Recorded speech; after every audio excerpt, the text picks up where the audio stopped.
আসসালামু আলাইকুম। আজকে আমি বিয়ে বাড়ির চিকেন রোস্ট করে দেখাবো।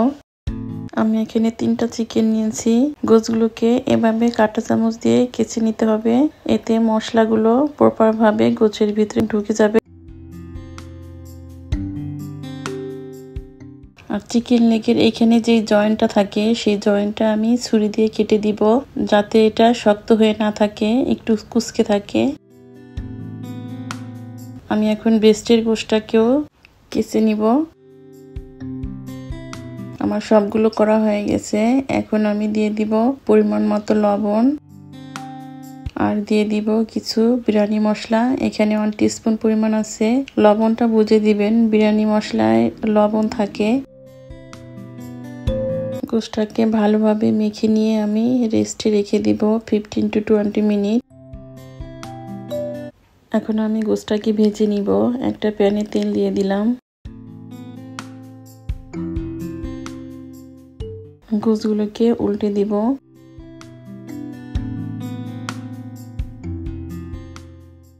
দু পিঠেই এভাবে লালচে করে ভেজে নিতে হবে। আমার সবগুলো গোশ ভাজা হয়ে গেছে। এখন আমি একটা মশলা রেডি করে নিব। দিয়ে দিলাম পেঁয়াজ বেরেস্তা 1 কাপ, 1/3 কাপ দিয়ে দিব টক দই, দিয়ে দিব রেড চিলি পাউডার 2 টিস্পুন, দিয়ে দিব জিরার গুঁড়া 1/2 টিস্পুন, ধনিয়ার গুঁড়া 1/2 টিস্পুন, আদা রসুন বাটা দিয়ে দিব 2 টেবিল চামচ, কাজু বাদাম দিয়ে দিব 1 কাপের থেকে একটু কম। বাদামটাকে আমি ভিজিয়ে রেখেছিলাম। হোয়াইট পেপার দিয়ে দিব 1/2 টিস্পুন। এখন আমি রোস্টের শাহি ফ্লেভার আনার জন্য দিয়ে দিব কিছু মশলা। এখানে আছে দারচিনি, এলাচ, লং, পোস্তদানা, স্টার অ্যানাইস, মৌরি, জয়ফল, জয়ত্রী, শাহি জিরা আর কয়েকটা তেজপাতা। আস্ত মশলাগুলোকে আমি আগে গ্রাইন্ড করে নিব। এখন আগের মশলার ভিতরে দিয়ে দিব। এগুলোকে আমি 10-15টা কিশমিশ দিয়ে ব্লেন্ডারে করে নিব। আমার ব্লেন্ডারে করা হয়ে গেছে। এখন একটা প্যানে দিয়ে দিলাম তেল, আর দিয়ে দিব 1 টেবিল চামচ ঘি, আর কয়েকটা গোটা মশলা দিয়ে দিব, এলাচ, দারচিনি আর তেজপাতা।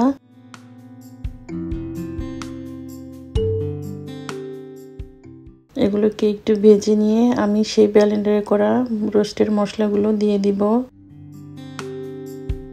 মশলাটাকে ভালোভাবে কষিয়ে নিতে হবে। এই মশলাটা যত ভালোভাবে কষাবেন, রোস্টটা খেতে ততই বেশি মজা হবে। আর এই সময় অনেক বেশি ছিটতে থাকে, ঢাকনা দিয়ে ঢেকে লেড়ে দিবেন।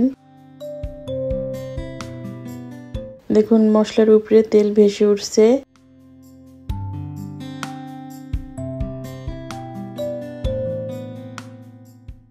আমি আরো ভালোভাবে কষিয়ে নিব। এখন দিয়ে দিব পরিমাণ মতো লবণ। আমি লবণ আগে ইউজ করিনি, তাই এখন দিয়ে দিলাম।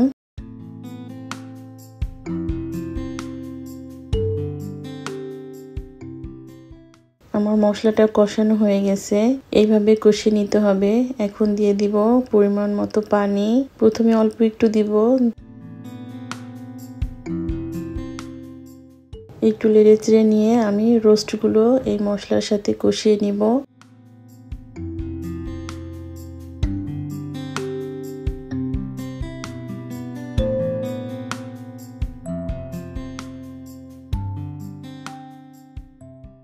এখন ঢাকনা দিয়ে ঢেকে দিব কয়েক মিনিটের জন্য। ফিরে আসলাম 10 মিনিট পরে। এখন দিয়ে দিব 1 টিস্পুন সুগার। খুব সামান্য পরিমাণ দিব, কারণ আমি এখানে কিশমিশ ইউজ করেছি।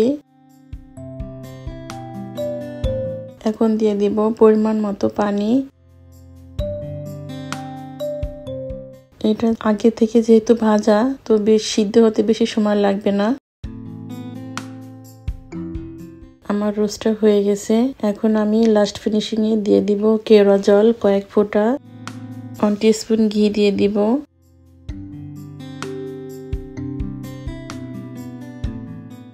আর দিয়ে দিব কিছু পেঁয়াজ বেরেস্তা। এখন চুলাটা আমি লো হিটে রেখে ঢাকনা দিয়ে ঢেকে দিব 10 মিনিটের জন্য। ফিরে আসলাম 10 মিনিট পরে। আমার রোস্ট রেডি। ফিরে আসবো আবার নতুন কোনো রেসিপি নিয়ে ইনশাল্লাহ। আজ এ পর্যন্তই।